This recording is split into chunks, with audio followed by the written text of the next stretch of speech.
आज की वीडियो में हम लोग कवर करेंगे चैप्टर नंबर 8 जो कि है how do organisms reproduce class 10th का। ये बायोलॉजी का थर्ड चैप्टर है according to the book. Control and coordination हम लोग बाद में पढ़ेंगे। सबसे पहले हम लोगों ने स्टार्ट किया है लाइफ प्रोसेसेस भी हम 2 पार्ट्स कवर कर चुके हैं लाइफ प्रोसेसेस के, ठीक है। और ये है हमारी उसके हिसाब से वीडियो के हिसाब से सेकेंड चैप्टर बायोलॉजी का क्लास 10th का। नाउ अब हम लोग स्टार्ट करते हैं क्या इसका मतलब है, और ये चैप्टर हम लोगों ने क्लास 8th में भी पढ़ा था, ठीक है। हाउ डू ऑर्गेनिजम्स रिप्रोड्यूस, किस तरीके से जो ऑर्गेनिज्म से अपने ऑफस्प्रिंग्स को प्रोड्यूस करते हैं, ये पूरा चैप्टर उस पर बेस्ड है। यानी ऑर्गेनिजम्स यानी कि animals as well as plants, दोनों चीज़ों की यहाँ पे बात की जाएगी। इसका इंट्रोडक्शन अगर हम लोग पढ़ें तो हम इस मैकेनिज़्म को स्टार्ट करने से पहले हम जान लेते हैं कि किस मैकेनिज़्म के थ्रू, इसमें हम डिस्कस करेंगे किस मैकेनिज़्म के थ्रू ऑर्गेनिजम्स रिप्रोड्यूस करते हैं। Let us look ask Let's ask a more basic question. Why do organisms reproduce? जिस तरीके से लाइफ प्रोसेसेस को चलने के लिए, मेंटेनेंस के लिए ज़रूरी रहता है लाइफ प्रोसेस होना, उसी तरीके से स्पीशीज़ की कंटिन्यूएशन के लिए यानी कि स्पीशीज़ को यानी कि पॉपुलेशन को मेंटेन करने के लिए रिप्रोडक्शन हेल्पफुल है। लेकिन जो रिप्रोडक्शन है ये ज़रूरी नहीं है एक लाइफ प्रोसेस का हिस्सा हो, क्योंकि इसके बिना भी जो है लाइफ चल सकती है हमारी, ठीक है। अगर दूसरे हाथ पे अगर हम देखते हैं एक इंडिविजुअल ऑर्गेनिज्म को going to create more individuals a lot of its energy जो है इस चीज़ में, जब ऑर्गेनिज्म बनाएगा दूसरा तो उसमें काफ़ी ज़्यादा एनर्जी इसकी लगती है इस प्रोसेस में। So why should an individual organism waste energy on a process it does not need to stay life, जिस प्रोसेस के लिए उसको जीना नहीं है, जिस प्रोसेस ऐसे प्रोसेस को वो करके क्या करेगा, है ना। इस प्रोसेस का मतलब क्या है, इस प्रोसेस को क्यों करना चाहिए। Thus, reproducing organisms create new individuals that look very much like themselves. तो reproducing organisms नए individuals बनाते हैं जो कि उनकी तरह दिखते हैं, ठीक है। बस यहाँ पे ये लाइन छोड़ के इंट्रोडक्शन को ख़त्म किया गया है। तो रिप्रोडक्शन हमने देखा कि एक नेसेसरी प्रोसेस नहीं है जीने के लिए, ठीक है। तो फिर इस चीज़ में एनर्जी इतनी लोग क्यों वेस्ट करते हैं, ठीक है। ये पूरा चैप्टर उस बेसिस पे कवर किया गया है। फिर पूछा जा रहा है 8.1 में, हाँ do organisms create exact copies of themselves, क्या ऑर्गेनिजम्स अपनी जैसी ही कॉपीज़ बनाते हैं। जब आप लोगों को किसी ऑफस्प्रिंग को देखो तो कुछ ऑर्गेनिजम्स एग्जैक्ट कॉपीज़ बनाते हैं लेकिन ह्यूमंस वगैरह नहीं बनाते हैं। ऐसा क्यों होता है, कुछ में होता है ऐसा, ऐसा क्यों होता है मतलब। तो organisms look similar because their body designs are similar. Organisms एक जैसे इसलिए दिखते हैं क्योंकि उनके body designs, body structure, infrastructure उनका ऐसा है कि वो एक जैसे दिखते हैं। If body designs are to be similar, blue prints for these designs should be similar. Blue prints का मतलब होता है डीएनए कॉपी। ब्लू प्रिंट्स का मतलब क्या होता है, डीएनए कॉपी। डीएनए यानी कि डीऑक्सी राइबो न्यूक्लिक एसिड, जो कि ज़्यादा स्टेबल होता है आरएनए से। अब क्या है, आगे कह रहा है कि दस reproduction at its most basic level will involve making copies of the DNA यानी कि blue prints of body design, यानी कि डीएनए का कॉपी होना ज़रूरी है रिप्रोडक्शन में, ठीक है। क्लास 9th में we learn that the chromosomes in the nucleus of a cell contain information for inheritance of features from parents to the next generation in the form of DNA, deoxyribonucleic acid molecules, ठीक है। हमने class 9th में chromosomes के बारे में पढ़ा। ये एक इनहेरिटेंस इंफॉर्मेशन लेके जाते हैं in the form of DNA दूसरी जनरेशन के अंदर। The DNA in the cell nucleus is the formation information source for making proteins. अब एक चीज़ याद रखना, डीएनए से बनता है आरएनए, डीएनए से बनता है आरएनए, और आरएनए से बनता है प्रोटीन, ठीक है। डीएनए से बनता है आरएनए, आरएनए से बनता है protein.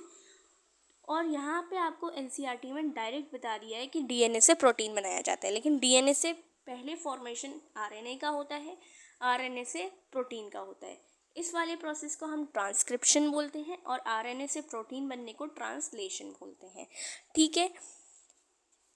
The DNA if the information is changed, अगर इंफॉर्मेशन जो है वो चेंज हो जाती है तो डिफरेंट ऑर्गेनिजम्स प्रोटीन बनाएंगे डिफरेंट, ठीक है। इंफॉर्मेशन अगर चेंज हो जाती है, जो जनरेशन से जनरेशन चली आ रही थी इंफॉर्मेशन, अगर वो बीच में टूट जाती है, बीच में डिफरेंस हो जाता है उस इंफॉर्मेशन का, तो प्रोटीन अलग अलग बनेंगे और डिफरेंट प्रोटीन बनाएंगे different bodies, body designs different हो जाएंगे, यानी कि एबनॉर्मलिटीज़ आने लगेंगी। डिफरेंट प्रोटीन हो जाना यानी कि एबनॉर्मलिटीज़ आ जाना, ठीक है। डिफरेंट प्रोटीन हो जाना यानी कि एबनॉर्मलिटीज़ आ जाना। Therefore, a basic event in reproduction is the creation of a DNA copies. Cells use chemical reactions to build copies of their DNA. This creates two copies of the DNA in a reproducing cell, and they will need to be separated from each other. However, keeping one copy of the DNA in the original cell and simply pushing the other one out would not work. यानी कि खाली हम DNA को दो DNA copies आएंगी each parent cell से, उनमें से एक को हम अपने पास ही रख लें एंड दूसरे को न्यू ऑफस्प्रिंग में डाल दें। ऐसे काम नहीं चलता, ठीक है, क्योंकि कॉपी जो है वो पुश आउट, यहाँ लिखा है because the copy pushed out would not have any organised cellular structure for maintaining life processes, क्योंकि उनके पास कोई इंफॉर्मेशन नहीं होगी, कोई ढंग से वो चल नहीं सकेंगे और क्या होगा, एबनॉर्मलिटीज़ आएंगी। और फिर therefore DNA copying is accompanied by the creation of additional cellular apparatus and then the DNA copies separate each other with its own cellular apparatus. Effectively a cell divides to give rise to two cells. एक cell क्या है, divide करता है, एक cell divide करेगा दो sales में अपने आप को, ठीक है, और DNA कॉपीइंग के साथ, ठीक है, ये होना ज़रूरी होता है। इसके बाद क्या है, देखो इसके बाद क्या है, these two cells are of course similar but are they likely to be absolutely identical. ये दोनों सेल्स जो होते हैं ऑफ कोर्स सिमिलर होते होंगे क्या, लेकिन ये आइडेंटिकल होते हैं क्या, कोई वेरिएशंस इसमें नहीं आते हैं। The answer to this question will depend on how accurately the coping reactions involve occur. अगर कॉपिंग रिएक्शंस एग्जैक्टली अकर हो जाते हैं तो फिर एग्जैक्टली ऑर्गेनिज्म जो है वो ऑफस्प्रिंग जो है ऑर्गेनिज्म की तरह दिखेगा, ठीक है। और ये हमारा कॉपीइंग पे डिपेंड करता है, क्या वो आइडेंटिकल भी होगा। No biochemical reaction is absolutely reliable, यानी कि कोई भी बायोकेमिकल रिएक्शन जो होता है, यानी कि कॉपीइंग जो होती है एब्सोल्युटली सेम नहीं होती किसी भी चीज़ में। Therefore it is only to be expected that the process of copying the DNA will have some variations each time. इसका मतलब है कि डीएनए की जो कॉपीइंग होगी हर बार कोई ना कोई चेंजेस लेके आएगी, कुछ ना कुछ चेंजेस आएंगे जिसकी वजह से आइडेंटिकल ऑर्गेनिज्म आपको नहीं दिखेगा, ठीक है। As a result the DNA copies generated will be similar but may not be identical to the original. So of these variations might be so drastic that the new DNA copy cannot work with cellular apparatus it inherits. Such a new bond will simply die. Such a new bond बिल्कुल मर जाएगा इस चीज़ से। On the other hand, there could still be many other variations in the DNA copies that would not lead to such a drastic outcome. Thus, the surviving cells are similar to but subtly different from each other. यानी कि surviving cells जो होते हैं एक दूसरे से similar तो होते हैं लेकिन identical नहीं होते हैं। तो inbuilt tendency ये बहुत important है, याद रखना कि जो इनबिल्ट टेंडेंसी है वेरिएशन की during reproduction is the basis for evolution यानी कि चेंजेस लाने के लिए एक इनबिल्ट टेंडेंसी होनी चाहिए। कोई वेरिएशंस चेंजेस आएंगे तो वेरिएशन आने ज़रूरी हैं। इस चीज़ को हम डिस्कस करेंगे हेरिडेटरी एंड एवोल्यूशन चैप्टर में। इसके बाद है द इम्पोर्टेंस ऑफ वेरिएशन का इम्पोर्टेंस क्या है, हम इसको ब्रीफली देख लेते हैं। इम्पोर्टेंस ऑफ, बस एक चीज़ बता देते हैं, नाइशिस यहाँ पे नीशिस जो लिखा हुआ है ये कम्युनिटी होती है जो हेल्प करती है आपको वेल डिफाइंड प्लेसेस देने में, ठीक है। अब क्या है, पूरा इसको हम एक लाइंस में डिवाइड करते हैं। अगर मीटेरियोइड हिट कर जाता है सपोज हमारी अर्थ पे, ठीक है, जो ऑर्गेनिजम्स अपने आप को इस मीट्रियोइड के अकॉर्डिंग चेंजेस ले आएंगे वो तो बच जाएंगे, जो ऑर्गेनिज्म चेंजेस नहीं लाएंगे वो मर जाएंगे। तो यानी कि चेंजेस लाना ज़रूरी है, यानी कि ऑर्गेनिजम्स में वेरिएशन होना ज़रूरी है, वरना वो आइडेंटिकल नहीं होंगे। चेंजेस लाना ज़रूरी है। Variation is thus useful for the survival of species over time. Time to time रहने के लिए चेंजेस होने ज़रूरी हैं। इसके बाद है modes of reproduction use by single organism. Single organisms के थ्रू जो मोड्स ऑफ रिप्रोडक्शन है वो बता रहे हैं अब हम। ठीक है, अब हम लोग इसमें सबसे पहले फिजन से स्टार्ट करेंगे। वो जो हमारे एक्टिविटीज़ हैं वो आप लोग खुद पढ़ सकते हैं, इतना तो आसानी है वो। फिजन जो है, फिजन को हम एक और नेम से बुलाते हैं जिसको हम कह सकते हैं सेल डिविजन। फिजन को हम एक और नेम से बुलाते हैं जिसको हम सेल डिविजन बोल सकते हैं। फिजन क्या है? For unicellular organism cell division और fission leads to the creation of new individuals. Many different patterns of fission have been observed. Many bacteria and protozoa simply split into two equal halves during the cell division. In organisms such as amoeba, the splitting of the two cells during division can take place in any plane. अब देखो, amoeba जो है किसी भी plane में हो सकता है। इसको हम थोड़ा सा अच्छे से समझने की कोशिश करेंगे अगर, तो हम बताएंगे आपको कि अमीबा जो है, ये अमीबा है सपोज, वो ऐसे भी डिवाइड हो सकता है, ऐसे भी डिवाइड हो सकता है, ऐसे भी डिवाइड हो सकता है, ऐसे, मतलब वो इरेगुलर स्ट्रक्चर है तो उसका डिवीजन कैसे भी हो सकता है। अब हम इसके फिजन के एग्जांपल्स क्या हैं? बैक्टीरिया एंड प्रोटोजोआ है। अगर हम सिंपली फिजन की बात करते हैं तो फिजन क्या है? जैसे ये अमीबा का स्ट्रक्चर है, अमीबा थोड़ी थोड़ी देर बाद देखो यूँ करके यहाँ पे डिविजन किस तरीके से हो रहा है। अमीबा ये है सिंगल सेल्ड ऑर्गेनिज्म, इसका डिवीजन इस तरीके से हो रहा है। देखो न्यूक्लियस जो है सेपरेट होता जा रहा है, सेपरेट होता जा रहा है, एंड अब एक ये बन गया और एक ये बन गया, दो डॉटर सेल्स बना दिए इसने। तो दो डॉटर सेल्स जब बन जाते हैं अमीबा के तो वो फिजन कहलाता है। या किसी भी चीज़ के दो या दो से ज़्यादा जो है सेपरेशन हो जाते हैं, स्प्लिटिंग हो जाती है, तो वो फिजन कहलाता है। अब फिजन हम किसी भी प्लेन में ले सकते हैं, लॉन्गिट्यूडनल, ट्रांसवर्सल एंड कोई भी प्लेन में ले सकते हैं हम। ठीक है, अगर हम आगे बढ़ते हैं इधर, however some unicellular organism show somewhat more organisation of their bodies such as in Leishmania. अगर लाइशमेनिया जो कि कॉज करता है kala azar, which have a whip like structure, Leishmania के पास जो स्ट्रक्चर होता है at one end of the cell, in such organism binary fission occurs in a definite orientation in relation to these structures. Other single-celled organisms such as the malarial parasite, the Plasmodium, divide into many daughter cells simultaneously by multiple fission.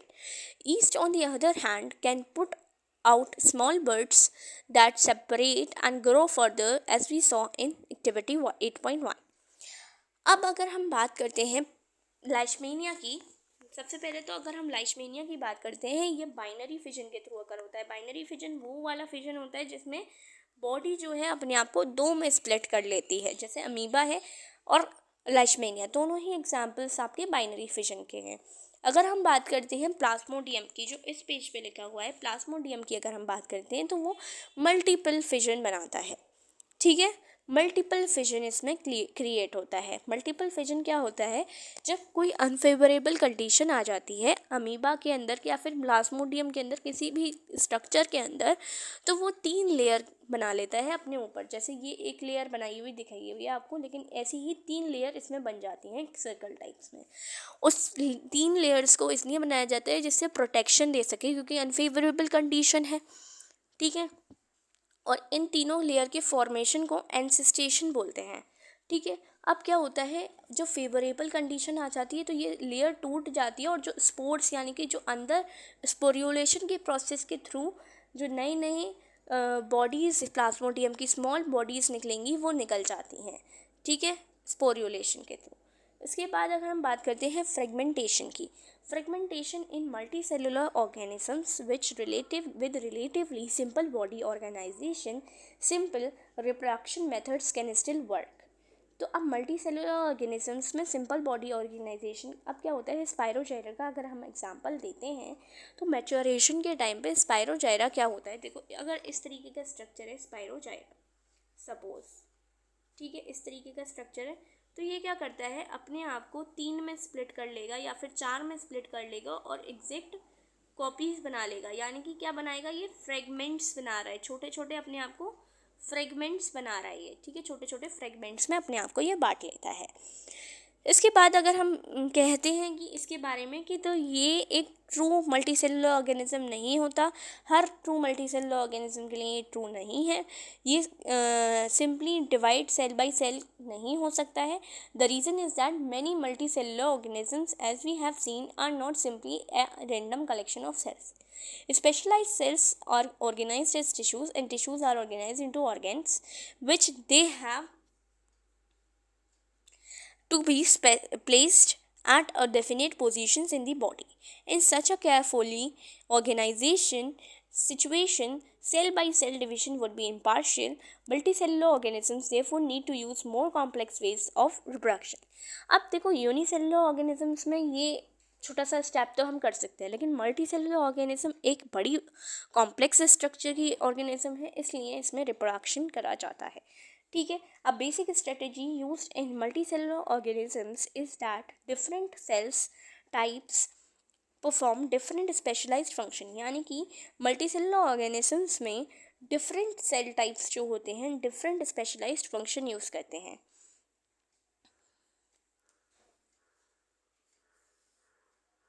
How is reproduction to be achieved from a single cell type if the organism itself consists of many cell types? The answer is that there must be a single type in the organism that is capable of growing, proliferating and making other cell types under the right circumstances. अगर हम multicellular organisms की बात करते हैं तो different organs को different functions दिए जाते हैं। इसी तरीके से for reproduction there are different organs for different multicellular organisms. अगर हम रीजनरेशन टॉपिक पे चलते हैं तो रीजनरेशन को इन अ ब्रीफ अगर हम समझते हैं, for example lizard, hydra, planaria and starfish, इन चारों में ही हमारा क्या होता है, रीजनरेशन होता है। रीजनरेशन का मतलब होता है जब कोई बॉडी पार्ट, जैसे लिजर्ड में उसकी टेल जो होती है, टेल में ये एबिलिटी होती है कि वो उसका अगर टेल कट जाता है तो वो रीग्रो कर लेती है उसे, तो उसके बॉडी सेल्स में कोई रिपीटेड माइटोटिक डिवीजन होने की वजह से उसकी बॉडी क्या करती है, दोबारा से उसको रीजनरेट कर देती है। रीजनरेट कर देती है इसका मतलब दोबारा से वो उसकी टेल आ जाती है, ठीक है। उसके बाद हमारा आ जाते हैं हम बडिंग पे। बडिंग हमारे हाइड्रा में होती है, ये हमने क्लास 8th में भी देखा था, इसमें हमने बाइनरी फिशन भी देखा था और बडिंग भी देखी थी। बडिंग क्या होती है, ऑर्गेनिजम्स जैसे कि हाइड्रा है, हाइड्रा ये है, इसके पास एबिलिटी होती है कुछ बॉडी सेल्स उसके रिपीटेड माइटोटिक डिवीजन जाते हैं, रिपीटेड सेल डिवीजन जाते हैं एक स्पेसिफिक साइट पे, एक जगह पे, स्पेसिफिक जगह पे, और ये बर्ड्स निकालने लगते हैं। जब ये बर्ड्स फुली ग्रोथ हो जाती है, इसकी मैच्योरेशन हो जाती है, तो ये कट होके अलग अपना स्ट्रक्चर इसी तरीके का बना लेते हैं, पेरेंट की तरह बन जाते हैं, इंडिपेंडेंट इंडिविजुअल्स बन जाते हैं। इसके बाद अगर हम वेजिटेटिव प्रोपगेशन की बात करते हैं तो वेजिटेटिव प्रोपगेशन हम 2 तरीके इसमें बांट सकते हैं। इसको वेजिटेटिव प्रोपगेशन में 2 में बांट सकते हैं, एक तो हो गया नेचुरल और एक हो गया आर्टिफिशियल, ठीक है, एक हो गया नेचुरल, एक हो गया आर्टिफिशियल। तो there are many plants in which parts like the root stem and leaves develop into, देखो नेचुरल में क्या होता है, जैसे रूट स्टेम लीव्स है, इसके थ्रू भी नया रिप्रोडक्शन हो जाता है प्लांट्स के अंदर अप्रोप्रिएट कंडीशंस में, ठीक है। तो ये वेजिटेटिव प्रोपगेशंस जो हैं, अगर हम बात करते हैं किसके में, आर्टिफिशियल, भाई आर्टिफिशियल किस तरीके से होता है, तो 3 चीज़ों के थ्रू होता है, कटिंग, ग्राफ्टिंग एंड लेयरिंग, इनके थ्रू होता है, CGL के थ्रू ये क्या होता है, आर्टिफिशियल वेजिटेटिव प्रोपगेशन होता है। तो इसमें क्या होता है, लेयरिंग या फिर ग्राफ्टिंग में to grow many plants like sugar cane, roses, grapes वगैरह को करने के लिए ग्रो हम आर्टिफिशियल वेजिटेटिव प्रोपगेशन का यूज़ करते हैं, ठीक है। Such methods also make possible the propagation of plants such as banana, orange, rose, jasmine that have lost the capacity to produce cells, seeds. कुछ कुछ ऐसे ट्रीज प्लांट्स वगैरह होते हैं जो अपनी सीड्स को प्रोड्यूस करने की एबिलिटी को खो देते हैं। तो जैसे कि बनाना हो गया, ऑरेंज हो गया, रोज़ हो गया, जस्मीन हो गया, ये सारे जो हैं अपनी एबिलिटी को खो देते हैं। तो इसके लिए आर्टिफिशियल वेजिटेटिव प्रोपगेशन बहुत ज़्यादा इम्पॉर्टेंट रोल प्ले करता है। ठीक है, इसका एडवांटेज क्या है? इसका एडवांटेज ये है, जल्दी आपको सीड से जल्दी ये बना के दे देता है प्लांट्स, और ये फीसेबल भी लो है, कम टाइम लेता है, कम जगह लेता है और आराम से प्रोड्यूस करके दे देता है। अगर हम बात करते हैं इसमें पोटैटो की, देखो पोटैटो यहाँ पे एक ब्रायोफाइलम की लीफ दे रखी है। ये क्या होती हैं? बर्ड्स होती हैं, एडवेंटिशियस बर्ड्स होती हैं। ये बर्ड्स जब डिटैच हो जाती हैं इस लीफ से और जब ये नीचे गिर जाती हैं सॉइल में, तो क्या होता है सॉइल में गिर जाती हैं तो डेवलप इनटू न्यू प्लांट्स, नए प्लांट्स में ये ग्रो हो जाती हैं। ठीक है, इसके बाद हम अगर बात करते हैं टिश्यू कल्चर की, टिश्यू कल्चर का एक और नाम होता है माइक्रो प्रोपगेशन।